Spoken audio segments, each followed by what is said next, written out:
Yeah. So hello everybody and welcome. I'm Laura and this is Alison, and together for the last 4 years almost 4 years. Wow. I know the two of us have run an extremely unique study at Kokoro called The Score, where we are constantly understanding where consumers are now and where they're about to move next. We've got a brilliant hour planned for you. We've got heaps of insights from this very unique study. To give you a bit of grounding, each week we survey 2,000 people, and that means we're now over 400,000 people, or nearly 400,000 people. Wow. So over 500,000 at some point next year. Yeah, It's incredible, isn't it? Huge, really huge. Yeah. And we also have a qualitative community that goes alongside that. We kind of stick to the mantra of tracking life. So we cover a really broad range of topics, kind of really understanding kind of all elements really that are important to consumers. If it's important to them, it's cover it. Yeah, absolutely. We've got a growing mix of subscribers as part of the score. They use it in their business from anything from like trading through to foresight, marketing, planning, and even new product development. I think we were going to start with a little reflection about what really unites people who tend to either become subscribers to the score, listen to the score, and really love it. And I think that this is our kind of early adoption curve that many of you are familiar with, but I think this is so true of people who love the score, Alison. It is. It's people who I think are curious about life, see it in a kind of a bigger picture way, and want to know how it all kind of connects together. And some of the businesses we work with, I would have in this space, but I think particularly the people within the businesses that we work with are just curious, aren't they? They want to know more than their corner of the world, because they recognize, and I think we've got a lovely chart here to demonstrate that our worlds are connected. So something that happens in one part of our life ultimately has a sort of a ripple across all other areas. And oftentimes, particularly at the moment, this is a zero-sum game, isn't it? You buy in one area and you haven't got money to do it in another area. And so I think that is what unites our subscribers. Yeah, a desire to kind of lift their heads a little bit, kind of see beyond their zone that they spend so long in as a business. Yeah, completely. And that zone would often be covered with customer panels, and that's not our world. Our world is broader than that, isn't it? Yeah. So they fit well together. Yes, they do.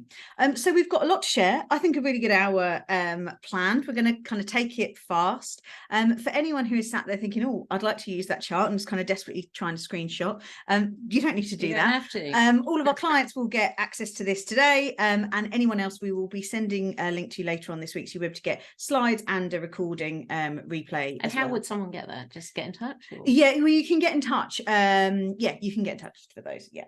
Brilliant. Good.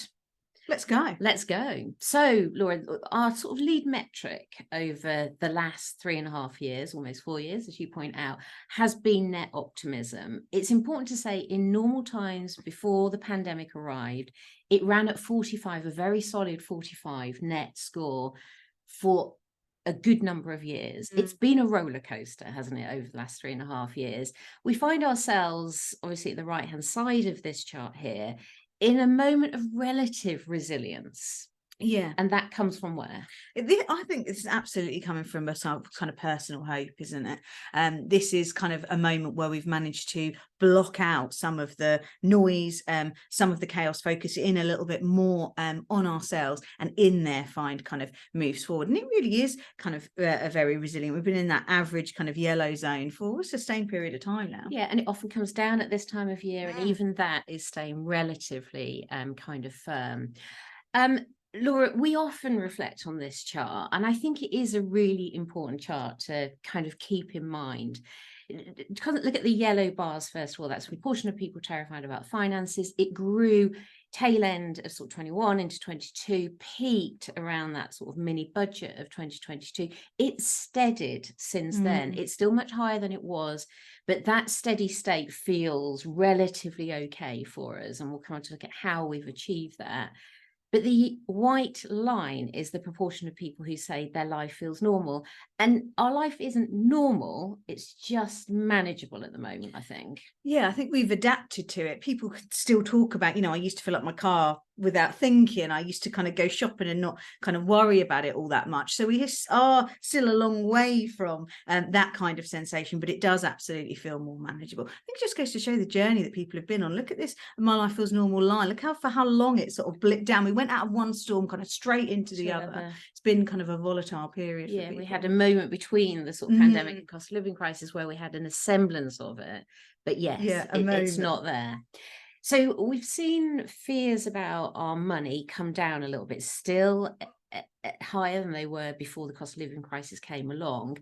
Part of that is that we've learned to deal with it, but I think we can also see that prices are starting to ease a little bit, not come down, but the rate of inflation is slowing a little bit. Yeah, this is the difference in comparison of that sensation we had where we kind of constantly felt blindsided, constantly felt shocked. It was kind of the topic of every conversation. We felt a bit kind of at sea, like a bit of a runaway train. I think now it's a bit more kind of expected. It definitely feels less rapid, and we just feel a little bit more like we've got our arms around it. But as you say, it's just at the margin. The rate of increase is just slowing a little bit.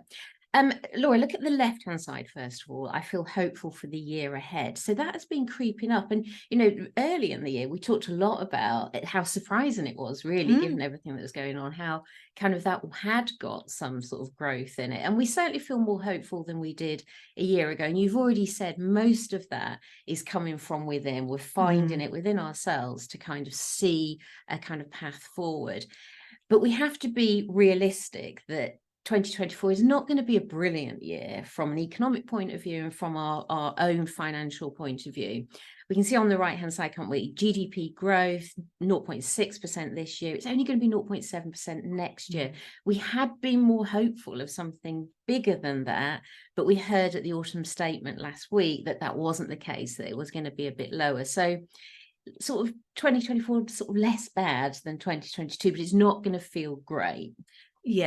And I think you absolutely, that hope kind of coming from within. It feels difficult, I think, for those who are tuned into this sort of information to kind of be part of a country that doesn't have real momentum at the moment. Yeah, that's a difficult thing. Okay, I think another really important thing to say at the head is life continues to be very different depending on the level of affluence. So look towards the left-hand side of this. It's always been the case, hasn't it, that money does make you happy, it gives you a future, it makes you feel more optimistic. But it's the divergence of these lines that's a worry, isn't it, at this moment in time? So we can see with our mid and higher income families, that's where the optimism growth has come from, the personal sense that they can put things in their diary that sort of beat the system, if you like. But for that lower income group, it's very low. So different boats again. Different boats. I mean, an analogy that we've seen kind of all throughout the score. I think the feel of that sense of momentum is so important. You know, it's all relative, isn't it? We're so sensitive to a sense of being on the up or being on the low. So I think that group surrounded by other people that seem to have some buoyancy, the feel of that will be very difficult. Yeah.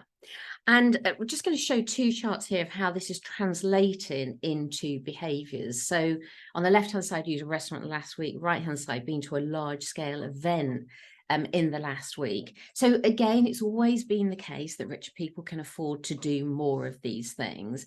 But if we look at the sort of squares that I've put on those charts, you can see those lines are growing apart. The lives of rich and poor people are becoming more different to each other over time. Yeah, absolutely. Very stark. It is very stark, isn't it? And of course, you know, rich people tend to go out, they see other people and they imagine that is the world everybody is living in. So Laura, just before we move on to the main body of this sort of webinar, I just want to reflect on the chart on the left-hand side, because it's staggering, I think, these stats. So the difference between the Christmas of the rich and poor will be bigger than ever. So we had a net of 32% of people agreeing with that last year. Right here, right now, we've got a net of 24%. So a decline in the number of people who think there'll be a difference between the rich and the poor. Now, that's not true, is it? Because we know on the previous chart that we know that they're going to be bigger. Yeah. But more telling is how that is perceived across income group, isn't it? So Poorer people get it. They realize that life is different. But as you move into that 100K plus category, much fewer of those appreciate that. And who are those people? Well, I mean, they're all people Everybody on this webinar, probably. We're all trying to influence these people. These are big decision makers within brands. These will be people who that is their perspective, and as you say, confirmation bias will just lead them to kind of see that when they're out and about. We often have kind of disbelief at some of our figures, but it's their confirmation bias, not our figures. So this just shows how off kilter we really are. Of course, Okay, so the real purpose of being here today is to stretch our imagination. So we called it that for two reasons, didn't we? Consumers want their imagination stretched, and we also need opportunity spaces to be playing in. Yeah, absolutely. Yeah. So we've gone old school, haven't we, in thinking about this? So describe what we've done. So this is the 5 drivers model. So those of you who've been clients for Kokoro for a long time will know all about our 5 drivers model. It's an absolute favourite of mine, Nelson's. We always come to this whenever we want to stretch our imagination. Yes, we do use it a lot. It really just helps us think about all corners and break you out of some kind of patterns of thinking. They're the 5 emotions that underpin decisions that we make. I'll give you a quick briefing kind of on them each. So we have control, first of all. That is a sense that there is just kind of a place for everything. Here we feel in control, we feel powerful. It gives us absolutely a kind of sense of confidence. When it comes to desire, this is all about kind of wants rather than needs. Here there's a sense of kind of excitement, kind of yearning and aspiring to something else. And there I think we do feel this absolute kind of sense of standing tall, kind of feeling hopeful. And belonging, I think, is a really interesting sensation. It's kind of a dual sensation. 1, to want to be part of something, and 2, to want to be recognised for who we are. There's a huge amount of community and connection that runs throughout that, but ultimately a sense of feeling kind of at ease, at one, kind of comfortable. Immersion, I think, is one of my kind of absolute favorite sensations. It is the sense of being kind of completely absorbed. That sensation when time really does feel to be flying. You're kind of effortlessly engaged with things, and the kind of result of that is just feeling kind of very easily and at ease, kind of fulfilled. In terms of freedom, this is where we stand kind of an inch taller. We feel liberated by challenging convention and kind of seeing the new. We feel that we can do things that we didn't know that we could do before. So those are our 5 drivers. Yeah, absolutely. And Laura, I think that the bottom 2 rows are really important here, aren't they? These are what happens to us when we get an excess of these emotions. These emotions sort of get a grip of us. And the bottom one is when we don't feel them enough. And we're just going to reflect for a moment on each of these 5 drivers and what we're not feeling enough of right now, because in its simplest form, that's the biggest opportunity for brands, just to make us feel each of these 5 raw emotions a little bit more than we are at the moment. So first of all, a sense of control. Now, control has been really difficult for a long period of time. You know, pandemic came along, the ultimate taken away of control. We just about got control back, and then we kind of got the cost of living crisis. And in between that, we've had a couple of wars thrown into it. These are very, very volatile times that we're having to kind of navigate our way through.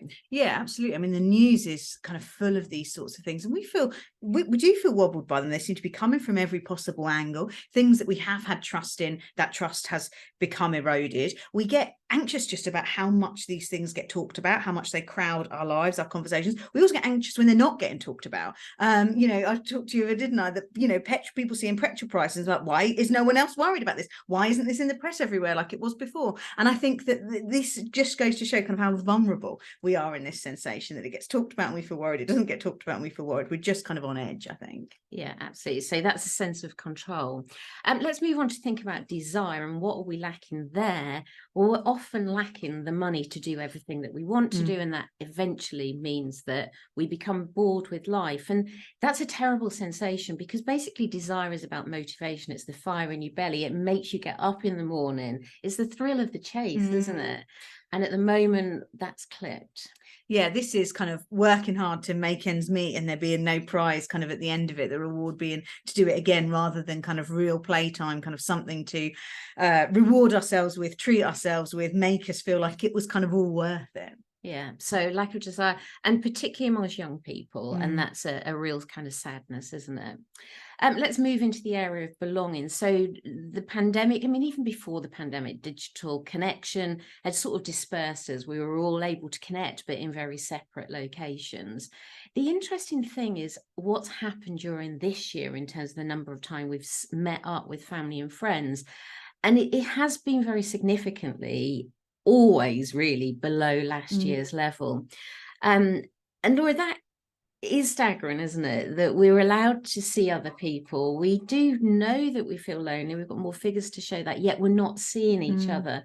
What is that all about? Well, I think this is a desire to retain control, particularly of our money. And I think when money becomes so at the focus of our minds, we do feel out of sync with other people. We feel wary kind of the blank check we might be signing by meeting up with people. It's very difficult to kind of negotiate what we might be doing. And of course, humans are terrible at moderation, like really, really, really terrible. So saying we'll just do this bit, or that becomes really, really hard. It is much easier just to say no. And so we find ourselves kind of quite out of sync, which is a totally different dispersion, I think, than we felt during the pandemic, where we were apart but doing many similar things. We're now just quite removed. Yeah, and it's really come off over recent times. Easier over the summer, and we might reflect on that a little bit later. Okay, so the fourth area, immersion. And here I think we've seen a massive impact of social media over the last few years. I think later we just show how much that has grown in terms of usage. But I think the critical thing about social media is sort of two sides. It sort of gives us immersion because we do get absorbed in it, but we lose agency, I think, don't we? Yeah, we're completely lost in a world that we have little control over. And I think by yeah, algorithms, and as a result of that, we can feel kind of real overwhelm. I think being pumped a lot of kind of different messages as well is kind of this sense of we are completely immersed and therefore very believing of the fact that, you know, maybe we aren't good enough, maybe we do need this stuff. And I think that is absolutely overwhelming. Yeah, absolutely. And then let's look at the final one, which of course is freedom. I mean, we've taken almost a sort of a quite literal definition of it here, to be not trapped in our homes, but that is a sense of freedom. It's clipped, it's a sense of liberty some way being taken away from us. We give two examples here: the ability to go on holiday, or the ability just to go to a live event, where often we do feel liberated. It is literally an arms up moment, isn't it, at a large event? We can see both of those sort of peaked earlier in the year. This is 52-week rolling data. Massive sample sizes. You can see how both of those have come down, and of course, you know, 1 or 2 percentage point translates into 1 million or so people in the UK, so it's huge. Yeah, and I think that, I mean, both of those things that you've depicted on that chart there would be completely full of newness. They'd be completely full of kind of different stimulation. They'd be showing us new ideas, new perspectives, you know, that kind of thing, moving us forward, a kind of sense of progress.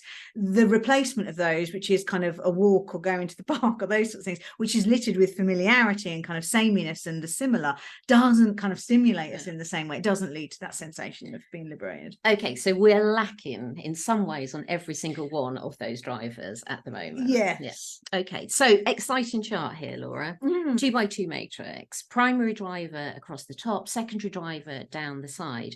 Now, we've often reflected, haven't we, over maybe 10 years of working with this driver, that magic happens when you put a couple of these drivers together. It literally is more. So the intersections become really important. Now, I think this is a brilliant chart, a takeaway. We're not going to reflect on it today, but we've tried to encapsulate what you feel at each one of these points. Instead, what we've done today is sort of go a bit more macro, haven't we? And we've identified 9 opportunity spaces which really sort of orientate themselves around various different drivers. And so what we're going to do is spend the next sort of half an hour or so walking through these territories, of what they are, how brands can tap into them, and a little bit of evidence of why we believe they're there. Yeah, brilliant. So good. We were very proud of ourselves with these, weren't we? Yeah.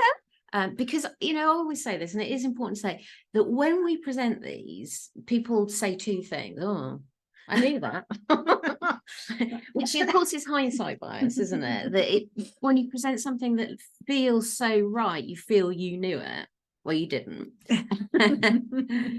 Yeah, and so I think, so I think that's a really important thing to bear in mind. All right, so the first one, self-sovereignty. So this is a sense that we live in a world where everything is changing, everything is uncertain, we don't know who to trust, and mostly we can't trust anybody, including maybe brands that we see as profiteering or politicians that lie to us. So there has been a kind of a move to regain control, to take personal agency, and to decide ourselves what is true in the world around us. And from that base point, aim for self-improvement. So this territory really is about being master and commander of our own destiny, and also having the motivation through that to aim for something better. And I think this is where some of the personal optimism can come from. Yeah.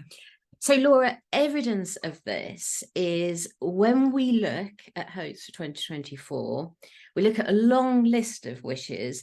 The number one wish remains for nothing to go wrong, plus 17 percentage points above our other wishes. So fundamentally, we yearn this sense of control. We absolutely do. And I think in a world whereby things feel like they're ripping apart at the seams and nothing's working, whether you look to a kind of NHS, things we used to trust in, all those sorts of things, you can absolutely understand why people would hang on to this kind of control. And I think it is interesting. We always talk about, you're playing to win or you're playing not to lose. And this is absolutely playing not to lose, isn't it? It is, but from that position, I think that growth can come. Absolutely, growth can come, but I think kind of it is kind of.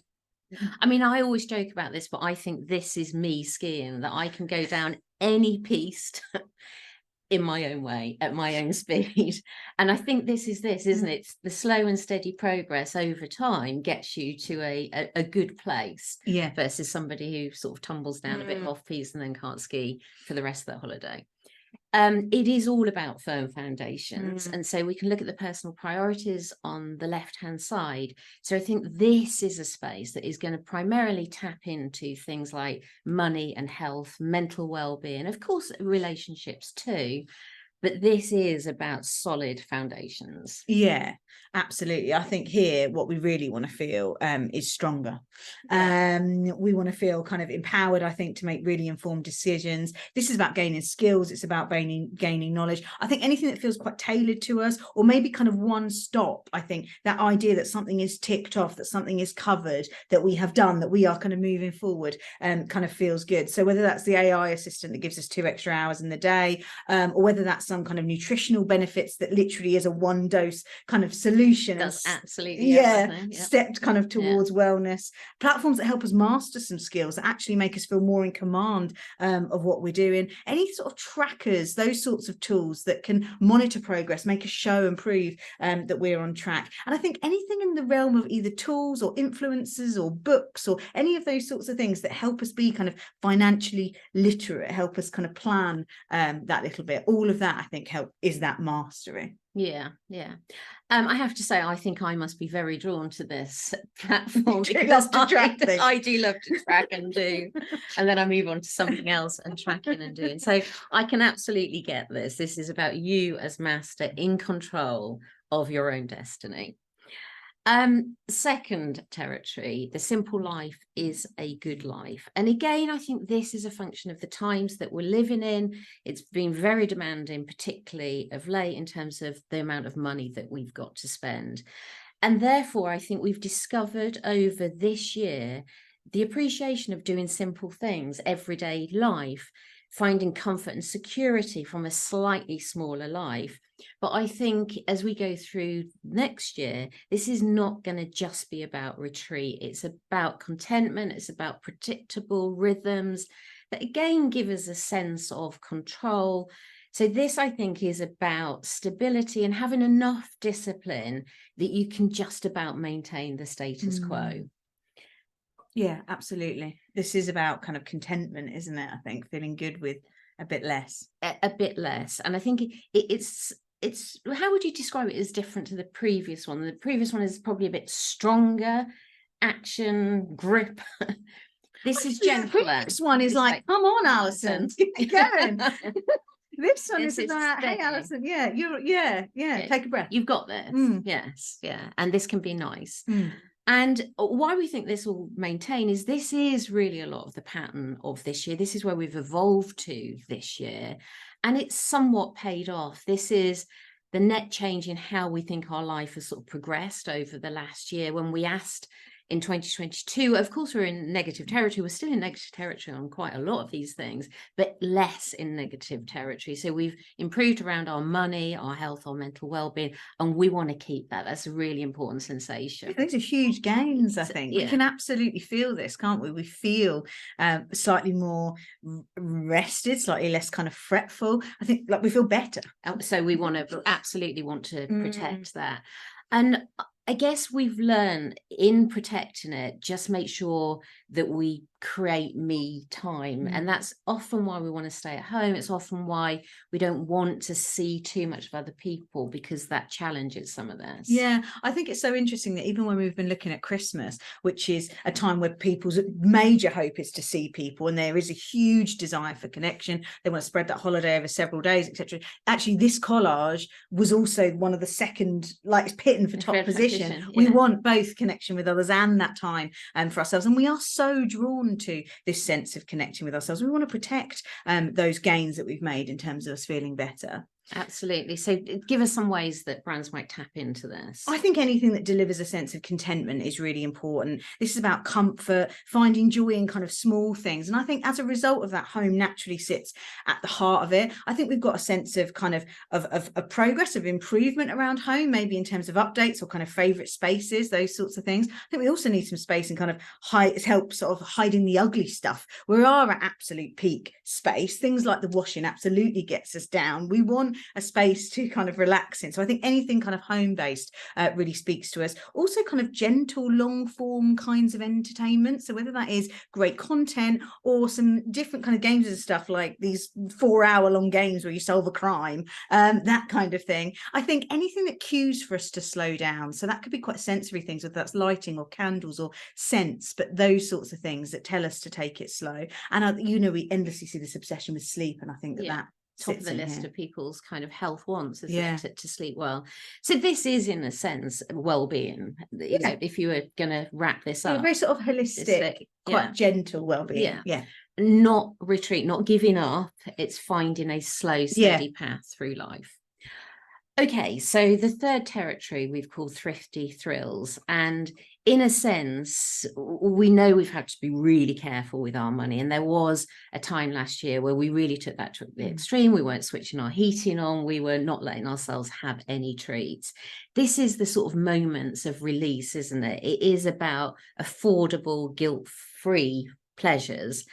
And it is the respite from the life that you've just talked about, isn't it? It's the naughty, slightly naughty moments. It's not about complete extravagance. It's about modest treats, a reward, or maybe a little moment of celebration. Yeah, completely. And we're doing it, basically, aren't we? So again, it's very clever how we evolved to be what we need. And those purples are very close to one another, but hopefully people can just about discern the lighter purple line. Is what's happened during this year is that we've just got back into a little bit more treating than we had last year. We need these affordable pick-me-up moments. Oh, we absolutely do. These create light and shade within our weeks. This marks kind of weekend. This creates kind of celebration. I think what's so powerful here when we think about the realm of food and treats is, in actual fact, some of these can be almost close to cost neutral. Others of them are just tipping in a little bit of that kind of slightly kind of naughty spend kind of for me. Something that just feels frivolous, kind of fun, adds a bit more excitement. In terms of, surprised you here. You've surprised me. I surprised you again. Sorry. I was just giving a really good example here of treating, how it is a zero-sum game, how you've got to rise around. So treating here over the course of the pandemic come in slightly different ways. So there was a day when we treated ourselves with a takeaway at home, and that's been under pressure over the whole of this year. And what we morphed that into, because it was a cheaper thing to do, was just a bit of food to go in a food outlet, and that suited our going for a walk and getting out to see people that will come on to look at. And more latterly, as budgets have got even harder, that's morphed into food to go in a supermarket. Yeah. So treating, but in little different forms over time. I do apologise, Laura. That's good. And that zero-sum game is so true, isn't it? I mean, you've shown it there within food, but you can almost feel that zero-sum game across kind of sectors and things. So other areas in which we're finding kind of a little bit of joy within quite tight budget limits. I think there are endless examples of food, whether that's a coffee to go, people doing meal deals and like beating the system and getting a really cool drink as part of their kind of £4 or whatever it is, set menus, those sorts of things. There's loads of foodie elements, but there's also in other areas as well, I think, like beauty dupes, especially anything that almost kind of mimics, mirrors kind of designer packaging, that kind of thing, a little bit of a moment of a bit of a boost there, I think. Anything a little bit kind of sensory that feels kind of in that space of being treaty. Even things like kind of gym memberships can kind of work out to be a bit more, if you really use them. If you really use them, they kind of really feel this kind of sense of identity. There's an element, you know, there's a sense of kind of glossiness around some of them. I think even one of the big things that we've seen recently with really expanding events, you know, taking an event and finding kind of affordable ways to make it feel that little bit more treaty. Again, I think all of these so often come back to a bit of light and shade. A little bit of light and shade. It's interesting, Laura, that a few of those at least are single moments, aren't they? And of course, it's cheaper if it's just not the whole family doing something at the same time, which I think is the joy of food to go. And you can have absolutely whatever you want if it's just you're considering, which I think adds to the treat. Feeling of freedom as well. Okay, next territory. I've lost track of count of numbers, but maybe fourth or fifth territory here. Snip of superlux, as we've called it. So desire, we've established, is really important to us. It keeps us going. It's the fire in our belly. It's our motivation. Of course, in today's era, digital plays a massive role in our desire. So it's often like the thing that we observe other people, or we see the lives of others through media. So it sort of sets the bar. But also it is the way that we can show off bits of our kind of nice life as well. Of course, we can't completely live the dream because money is a constraint, and particularly a constraint at this moment in time. So that's why we think it's a sort of a snip of superlux rather than like full-blown superlux. But this is about sort of showing off the best parts of ourselves. Its foundation is on longing the life of others, admiring the life of others. And, you know, it can tiptoe towards obsession at time, literally kind of the thrill of the chase. So, Laura, really interesting chart on the left-hand side. I checked the numbers several times on this, and I've seen these numbers so many times over the time. This is something we've measured since day one. But I almost couldn't believe how different these bars are. So one of the bars is, I want to be a select few, part of a select few, or want to be one of the gang. And you're forced to choose one or the other, or put yourself in the middle. Well, you can see here, we are all drawn to status aspiration. Yeah. Again, a really important thing, isn't it? It's the fire in our belly. It makes us want to get something better tomorrow. Yeah, we're absolutely drawn to better, to stand out. Yeah. Completely. But the amount of change and the fact that every single income group wants this, it is just insiders. And of course, we look at social media, particularly Instagram, particularly kind of TikTok, and we see a very aspirational life thrown our way. And so the bar kind of gets higher and higher. And we've seen it in lots of weird ways, like, you know, odd things people do to their teeth or whatever. Yeah, we've seen it in loads of those ways, almost kind of quite extreme measures that we start to see as we kind of chase this almost kind of lusting after some of these dreams, some of these looks. That's some of these ways of life. Part of desire, isn't it? Of course. So, Laura, you're going to talk about some things here. These are very desire orientated. Some of them are about a snip of desire through an experience. Others are part of your body. And we've talked about nails a lot, haven't we? You're fashioning very lovely nails, but how they can transform you. I think that's absolutely I mean, so much of this is about this kind of photogenic luxury, which they would completely kind of be, whether you're actually physically taking photos of them, they're just kind of in your eye line a lot. I think here it's about kind of something a little bit exclusive, something very beautiful, and it's about bang for our buck as well. That's what the snip bit is. So I think it's where we're taking the most noticeable noticeable, the most showy bit, and taking a slice and choosing to invest there. So that's why I think we see things like accessories kind of big here, particularly anything kind of designer looking, particularly kind of glossy, maybe big brands. There we really do get bang for our buck. We wear them over and over and over again. They're the loudest part of the outfit, and they feel kind of really pushing that sense of desire. I also think kind of, as you mentioned, some of the experiences, you know, staying in kind of completely beautiful Airbnbs and kind of photographing almost kind of every inch of it. One night. Yeah. Spaces we want to be seen as well, and be seen to be associated with, and also some other kind of maybe even kind of more extreme kind of areas of beauty that do create this sense of kind of perfection. Yeah. Incidentally, I was in London at the weekend, phenomenally busy, but huge queues, I think, for anything kind of delivering that kind of moment of snip of luxury. Okay, next territory then, we've called Brighter Tomorrows. And I think this is an acknowledgement that we are living in very difficult times. There's a lot of division, we're disillusioned, we don't trust people. And within that, people really feel a lack of hope, a lack of renewal, a lack of somebody really fostering a sense of hope, and that there can be a brighter future, and a future that is based on integrity and unity and progress. And so I think this opportunity space is about a better tomorrow. It's about liberation. It's about creating a vision that there can be a way forward from such troubled times. Yeah, absolutely. It's very kind of hopeful, optimistic in a world that lacks, I think, that to its core at the moment. I think really the foundation of this is a sense that nothing is working at the moment. I mean, you can see just overwhelming agreement with that. And on the right hand side, you know, just tell us about some of these things. I think it just feels like it kind of impacts on almost kind of every angle, whether they're kind of out shopping and the spotting stores that have closed, you know, even people talking about going around in circles about, you know, work and stuff, and people saying, oh, kind of endless emails, don't get lost in your emails, and then there's just thousands more emails, we can't seem to get off this drug. How they've noticed some things changing around maybe security things in store, that feels like things are kind of headed the wrong way, kind of feeling fearful about things, feeling fearful about the media, you know, all sorts of different things. I mean, people were up in arms kind of that recent thing in schools with the concrete, and it was kind of discovered right at the end of the school holidays, and it's just kind of schools closed and parents are back to homeschooling, the debate around childcare, you know, all of these things that just feel like, oh my goodness, bang head here. It just feels difficult. And so what we want is hope, we want a horizon, we want a vision.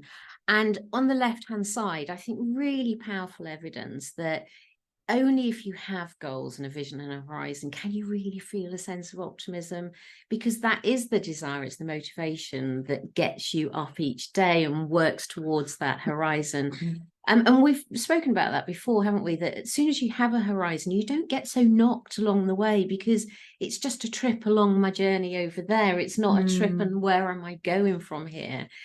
So that chart on the left-hand side, what we look at is the clarity of personal goals through the optimist view and the pessimist view. And it's just so overwhelmingly different, isn't it? And a really big opportunity, you know, for brands, politicians, you know, any institution really to help us get those goals. Yeah, this is a sense of, creating a vision, because then that wobbly kind of progress all at least feels like progress. It doesn't keep feeling like, and another thing, and another thing. Yeah. And just down on my luck. Yeah. Okay, so the optimism, the bringing together. I mean, this is completely about hope. It's totally about progress. I think there's a lot of kind of positive stories here that we want to see. I think it's kind of promoting inclusivity, you know, doing this together, campaigning for change, and ultimately it's very kind of inspiring, the opportunities within this territory. I think a lot of kind of happy stories, a lot of championing of diversity. I think, you know, we're seeing this in so many different ways. If we think about kind of the world of podcasts and what that's kind of unlocked for something here, you know, absolutely kind of championing, giving a voice, giving a space, giving community, moving debates forward for groups that are kind of forgotten or kind of sidelined, you know, that kind of thing. I think, you know, when we see how this reiterates, we get kind of excited about things that are mainly about maybe about sustainability, but about kind of doing it together, kind of moving forward together, things like, you know, community fridges, those sorts of things. I think even kind of rejuvenating and investing in our own local areas, our own own kind of communities, campaigning for better for everyone. This is active and very hopeful. Yeah, and absolutely, I think in desperate need. Yes.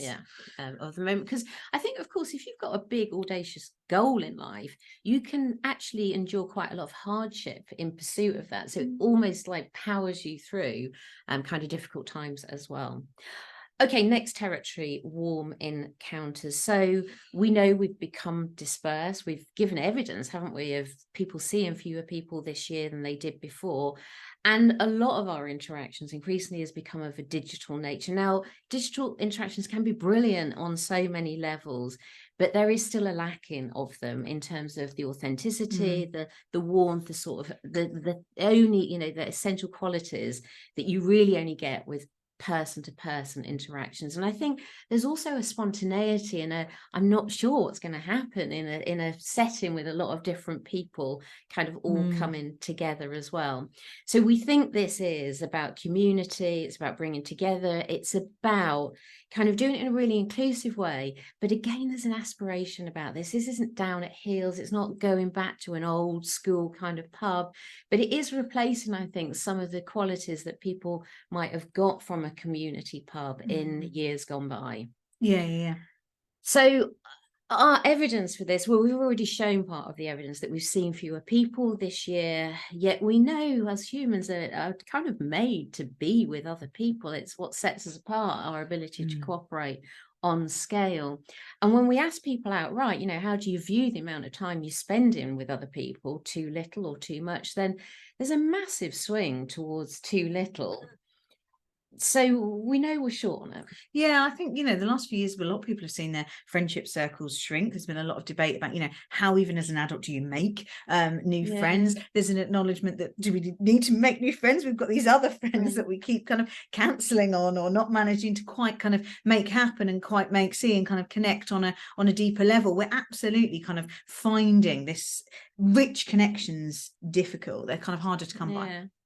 And here's the thing, Laura, we think we spotted through this summer in particular a sort of a real desire to be amongst other people that didn't cost anything and was very safe, was, very budget friendly. And that was just to go out for a walk. Now, when you think that walks were the only thing we could do for a lot of 2020 and a lot of 2021, we did more walking last year than we did the years before.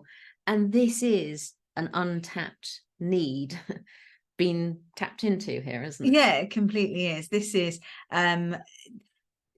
easy, unintimidating ways to be amongst other people, whether you're walking with somebody or you're walking on your own and kind of bumping into people in that kind of moment that people sort of suddenly seem to say hello and those sorts of things. It's absolutely about connecting us to the world around us, but particularly connecting us to people. So really, I think big opportunity, particularly for physical brands, to bring people together. Yeah, this is all about real world connections. This is about kind of human touch. We want authenticity here. That's what's kind of oozing out of this opportunity, chances to kind of come together with other people. I think any space that easily allows us to connect with other people. We've talked a lot about the joy of strangers, but even kind of local events, those sorts of things, where actually it's not intimidating. You're not having kind of deep interactions, but somehow you feel connected to a wider group of people. Here we want human stories. We like the kind of backstory. We want to kind of feel part of something. We want kind of real service, old-fashioned service, and that's one of the reasons we're so kind of drawn to coffee.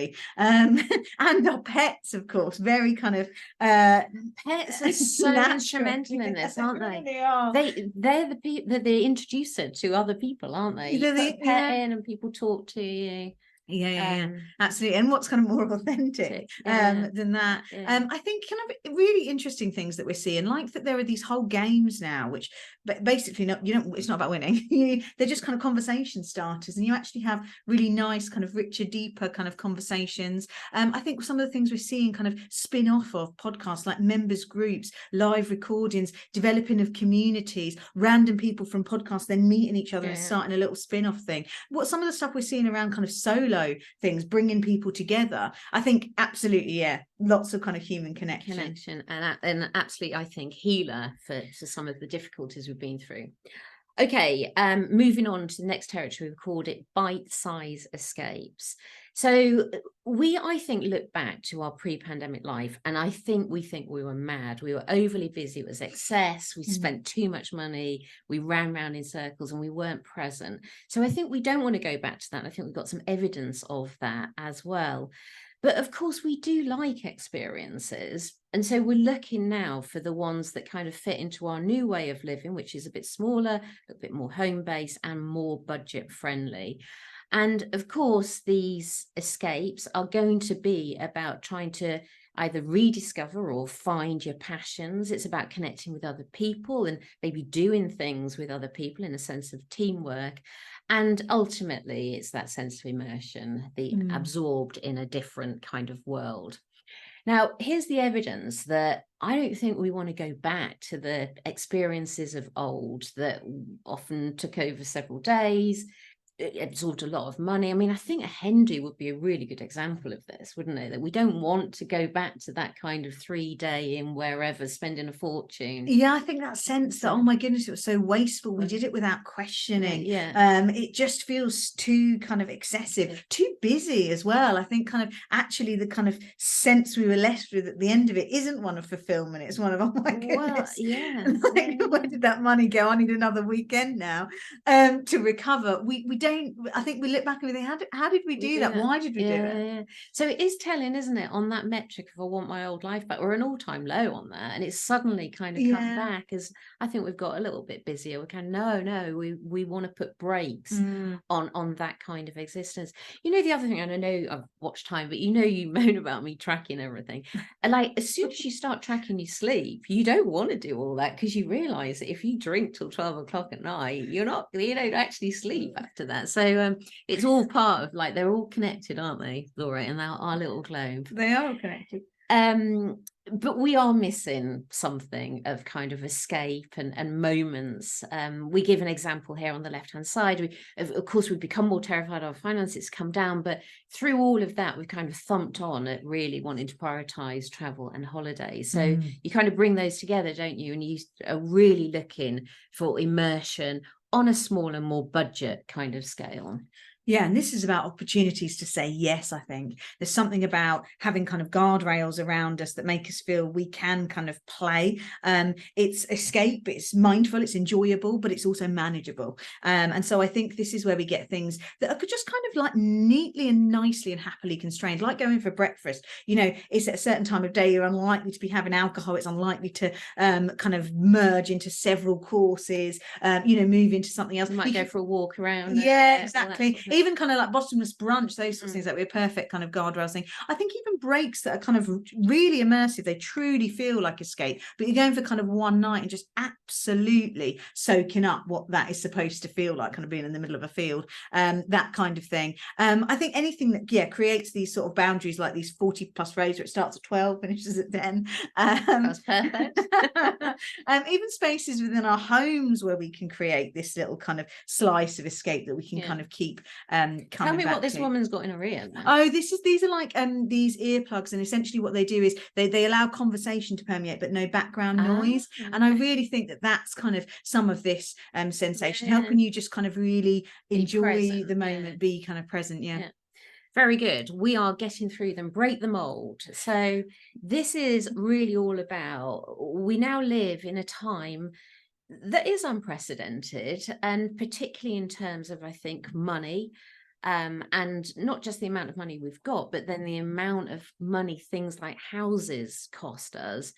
And the old ways just don't work in this new environment. And so we do think there's going to be increasing need for unconventional solutions, breaking the mold.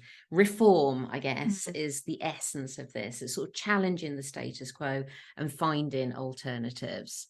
So it's easy to think this is just young people, and I think it does affect young people more than older people, of course, because they've got more life ahead of them. But it is young and old, and we give an example here of kind of younger people just really questioning the value of a university. Of course, careers are still important, to younger people, and that would be a media narrative that they're not, but I think they are still relatively important to them. But we can see the middle chart there. They are increasingly terrified about the state of education and increasingly terrified about the job market, and of course they're more open, their eyes are more open to the dangers of things like AI. Yeah, completely. You know, what will that mean for the sorts of jobs they pursue? They're getting advice from maybe teachers, parents, those sorts of things, who are kind of a history book away from their actual experience. You know, a huge amount of debt. Is that worth taking on? I think just a huge amounts of questions for this group. Yeah. And at the older end, I think there is absolutely an acknowledgement that the government is spent up, isn't it? You know, the government debt is very high, older people more aware of that. And so there is concern about how much money they're going to have in their retirement. And we can see on the left-hand side that everyone basically wishes they start their retirement earlier. And so they need find ways to break the mold as well.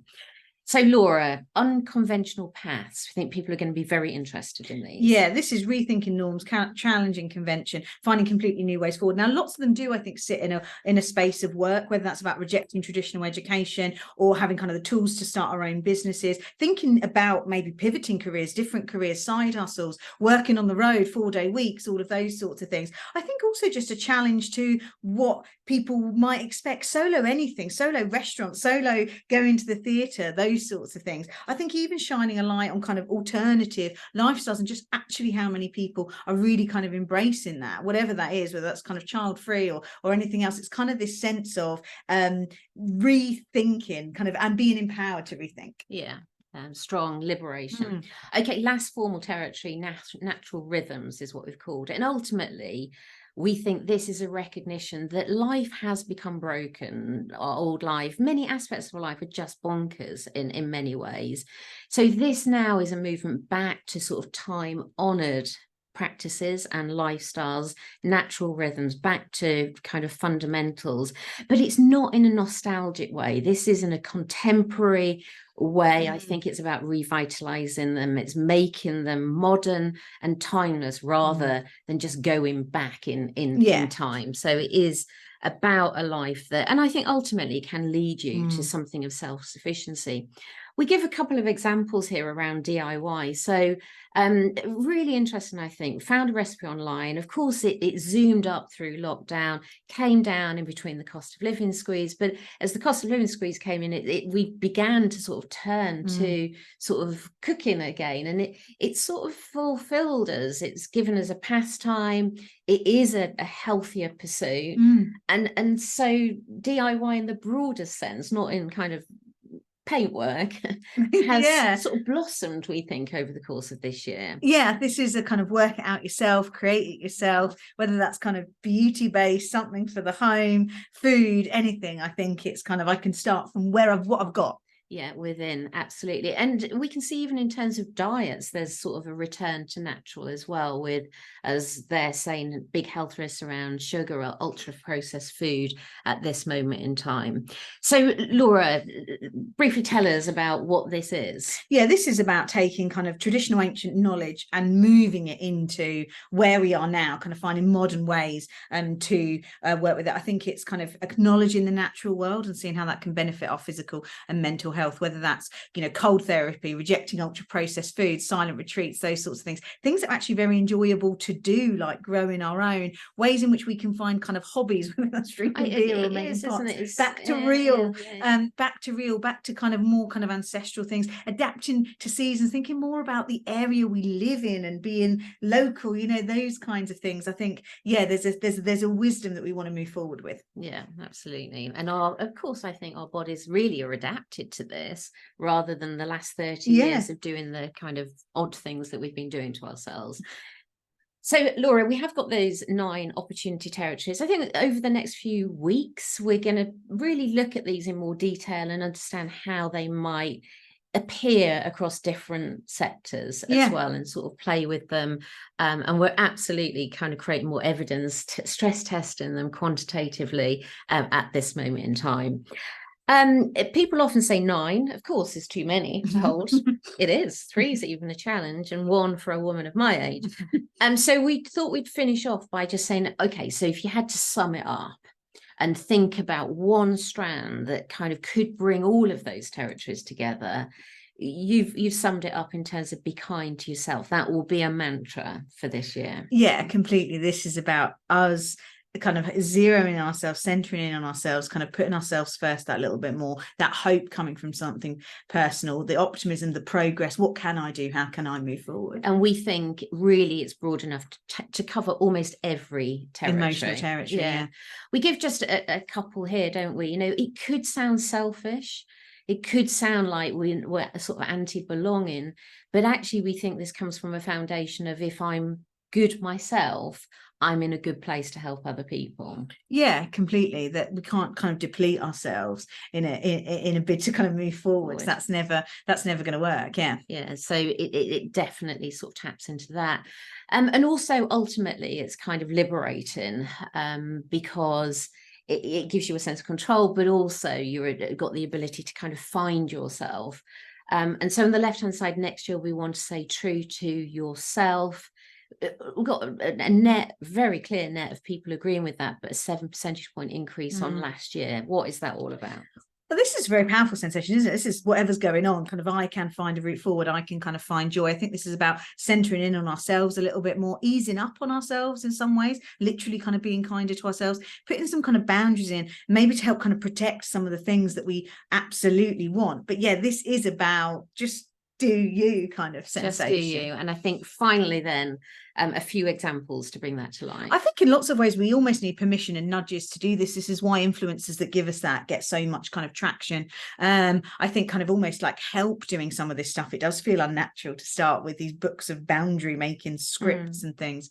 I think areas where we're literally kind of putting ourselves first, kind of rituals, those sorts of things, you know, ignoring what other people want from a holiday. I think, you know, if you want sort of 2 weeks at an all-inclusive, don't worry about the culture kind of aspect, that kind of confidence. If you actually want to be kind of camping and walking, all those things, don't worry about that either. I think it's that kind of sensation. You kind of do you, and I think we're looking for proof that others benefit from that as well. I think we see this so in the realm of a lot of kind of influence bloggers, kind of writers, and within parenting at the moment. But there are so many areas. I think we'd like to hear and see a lot more of that in the kind of world of work and our careers. But yeah, nurture you first. I'm going to ask a question because I'm sure a lot of people are thinking about this as you're talking about this, that the M&S Christmas advert, which really in essence you could say was about nurture yourself or look after yourself, was a step too far.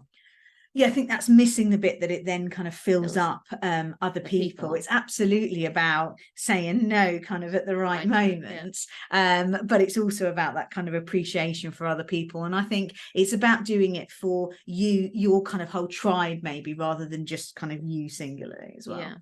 To the advancement of the better good is how we want to see it, at least. Okay, Laura, we have got through, as we say, all of those. We've got through it. Yes. All of those slides are available. We will be playing with these spaces and evolving them over the next few weeks ahead of a Christmas, a trends report.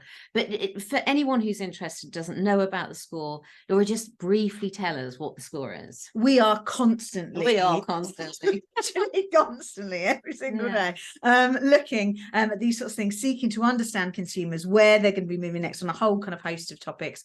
We look at it every week, but our subscribers buy in either every week or kind of on a monthly basis, and we create kind of reams of what we think is very engaging content to help our subscribers kind of understand what's going on, land this within their businesses with all those kind of different teams that I talked about at the start, really helping brands kind of ooze customer, champion customer, and make great decisions off the back of it. Yeah. And we've this week launched a whole new platform to support the score. I know. Tell us about that. Well, that is exciting. We sort of set out to create the Netflix of the score, and we've done it. Yeah. So all of our past content is available on it and completely kind of searchable. But the entire database is available on it as well. And so hundreds of videos. Hundreds of sections of reports, top lines, very rich information, all available in Netflix form. Very good, Laura. There we go. I think we've done it. We've done brilliantly. We've done it, absolutely. Very good. So get in touch if you want the slides, and we'll be back very early in the new year with a Hello 2024. Yes, we will webinar. Be. Yes, we will. Brilliant. Excellent. Well, we'll see you then. Bye-bye. See you later.